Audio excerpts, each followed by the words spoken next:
नमस्कार साथियों, ज्योतिष की चर्चा में आप सभी के बीच उपस्थित हूँ। इसी के साथ आप सभी से आग्रह करता हूँ, चैनल को सब्सक्राइब करें, लाइक करें और शेयर करें। आज की चर्चा का विषय है मकर लग्न में बुध उच्च राशि में क्या फल देंगे। आप सभी के सामने ये मकर लग्न का चार्ट है। पहले भाव के अंदर 10 नंबर लिखा हुआ है। 10 नंबर राशि मकर राशि होती है, इसलिए यह मकर लग्न का चार्ट है। इस लग्न चार्ट के अंदर बुध अपनी उच्च राशि कन्या राशि में होकर नवम भाव के अंदर विराजमान है। इसके क्या फल होंगे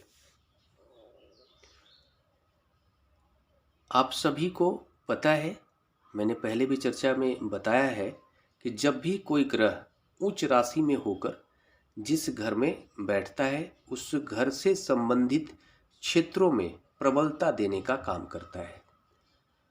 साथ में वो ग्रह जिन क्षेत्रों का कारक ग्रह है उन सभी क्षेत्रों में जातक को अपने जीवन में प्रबलता देखने को मिलता है। इसके परिणाम स्वरूप हम ये देख रहे हैं कि यहाँ पर बुध उच्च राशि में होकर नवम भाव में विराजमान है और बुध इस घर के स्वामी ग्रह भी है। साथ में उच्च का होकर वो इसी घर में बैठे हुए। बुध कन्या राशि और मिथुन राशि के स्वामी ग्रह होते हैं। नवम भाव में कन्या राशि बन रही है और छठे घर के अंदर मिथुन राशि बन रही है। तो षष्ठम एवं नवम के स्वामी ग्रह होकर बुध अपनी उच्च राशि में होकर नवम भाव में विराजमान है। इसके परिणाम क्या होंगे? सबसे पहला प्रभाव यह होगा कि जातक का जो भाग्य है वो मजबूत हो गया। भाग्येश बुध है, नवम भाव के स्वामी ग्रह है बुध, और वो अपनी उच्च राशि में होकर इसी घर में बैठे हुए हैं। ये अपने आप में बहुत बड़ा महाधन योग बोल सकते हैं। ऐसा जातक का भाग्य बढ़ चढ़कर उसके अपने जीवन में साथ देने वाला है। ऐसे जातक के व्यक्तित्व में बुध से संबंधित सभी क्षेत्रों में प्रबलता देखने को मिलेगा। बुध वाणी का कारक है, बुध ज्ञान का कारक है, बुध कैलकुलेशन का कारक है, बुध प्रेडिक्शन का कारक है, बुध गणना का कारक है, बुध स्किन का कारक है, बुध आवाज का कारक है। इन सभी क्षेत्रों में जातक को सकारात्मक प्रभाव बढ़ चढ़कर मिलने वाला है।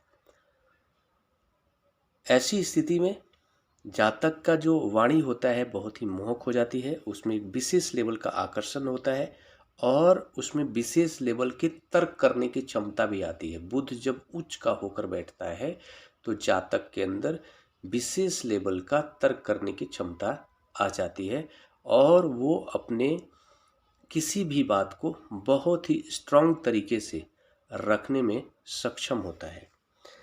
यहाँ पर नवम भाव के स्वामी ग्रह हैं। नवम भाव के मजबूत होने के कारण आप ये कह सकते हैं कि ऐसे जातक के जन्म के बाद उसके पिता के भाग्य में भी बढ़ चढ़कर सकारात्मक प्रभाव देखने को मिलेगा। ऐसे बच्चे के जन्म के बाद ये अगर किसी भी जातक की अगर ऐसी स्थिति हो तो उसके जन्म के बाद आप देखेंगे कि उसके पिता के का जो ग्रोथ है वो बढ़ होने लगा है। बहुत जो उसके रुके हुए जो उनके रास्ते में जो ऑब्स्टिकल आते थे वो कम होने लगे हैं। ऐसी स्थिति बन जाएगी। साथ में यहाँ पर जो है ना कि बुध षष्ठम भाव के भी स्वामी ग्रह है। छठा जो घर होता है रोग का होता है, ऋण का होता है, कर्जे का होता है, कोर्ट कचहरी का होता है। ऐसी स्थिति में यहाँ पर ये स्थिति बन रही है कि जातक का जो भाग्य है वो सीधा इसका संबंध छठे घर से बन रहा है। मतलब ऐसे जातक का जो भाग्य उदय होने वाला है वो कहीं ना कहीं छठे घर से जुड़ा हुआ हो सकता है। ऐसे कि बुध मूल रूप से व्यापारी बनाने में अपनी अहम भूमिका निभाता है और जातक को व्यापारी के साथ साथ बैंकिंग क्षेत्रों से जुड़ा हुआ कार्य में अपनी अहम भूमिका निभाता है बुध जो है कि लेकिन साथ साथ जरूरी नहीं है वो किसी भी तरह के व्यापारी बनाने में बुध की भूमिका महत्वपूर्ण होती है। तो ऐसा हो सकता है कि छठे घर से जुड़ा हुआ कोई व्यापार करके जातक बहुत बड़ा व्यापारी बने, ऐसी स्थिति बन सकती है। रोग, ऋणी, कचहरी, लीगल एलिगेशन, ऐसी स्थिति में ये देख सकते हैं कि ऐसे जातक का अगर किसी तरह का उसके ऊपर लीगल एलिगेशन लगता भी है तो वो आसानी से उससे बाहर निकलने में सक्षम होगा। छोटे मोटे रोग जो लगने की संभावना होती है वैसे रोग उसको लगेंगे नहीं। स्किन से संबंधित कुछ समस्याएं आएंगी नहीं, आएंगी तो रेयर केस में आएंगी और वो भी तुरंत से ठीक हो जाएंगे, ऐसी स्थिति बनेगी। बाकी सारे ग्रहों का कुछ अगर नकारात्मक प्रभाव ना हो तो।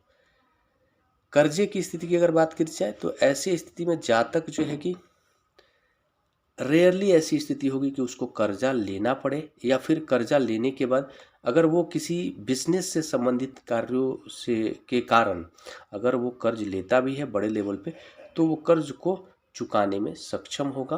वो कर्ज उसके मानसिक लेवल पर हावी नहीं हो पाएगा।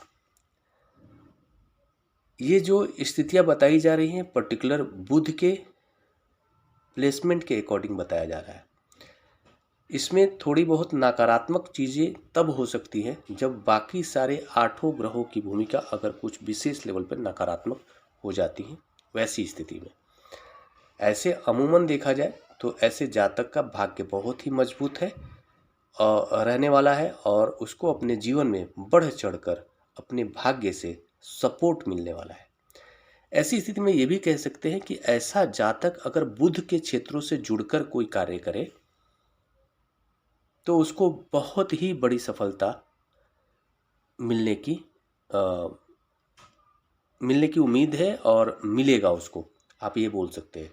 बुध के जो भी क्षेत्र है, बुध गणित के कारक है, बुध के कारण व्यक्ति जो है कि गणितज्ञ बनता है, बुध के कारण व्यक्ति जो है कि सीए बनता है, बुध के कारण व्यक्ति व्यापारी बनता है। तो इस तरह के किसी भी क्षेत्र में अगर जातक कार्य करता है या कोशिश करता है या इस तरह की कोई पढ़ाई करता है जिससे कि सीए बनने के लिए, तो उसको जो है कि बहुत अच्छी सफलता मिलने वाला है, आप ये मान सकते हैं। वो अगर सीए भी बनेगा तो छोटा मोटा नहीं, बड़े लेवल का सीए बनने वाला है और उसको अपने कार्यों के द्वारा बड़ी सफलता मिलने के योग बनेंगे। बाकी सारे 8 ग्रहों की भूमिका क्या है, कितने नकारात्मक है, कितने सकारात्मक हैं, राहु केतु कितने नकारात्मक और कितने सकारात्मक है, उस पर निर्भर करेगा कि एग्जैक्टली क्या प्रभाव होगा इस प्लेसमेंट का। इसी के साथ नमस्कार। अगले विषय पर चर्चा के लिए आप सभी के बीच मिलूंगा, तब तक के लिए मेरा नमस्कार।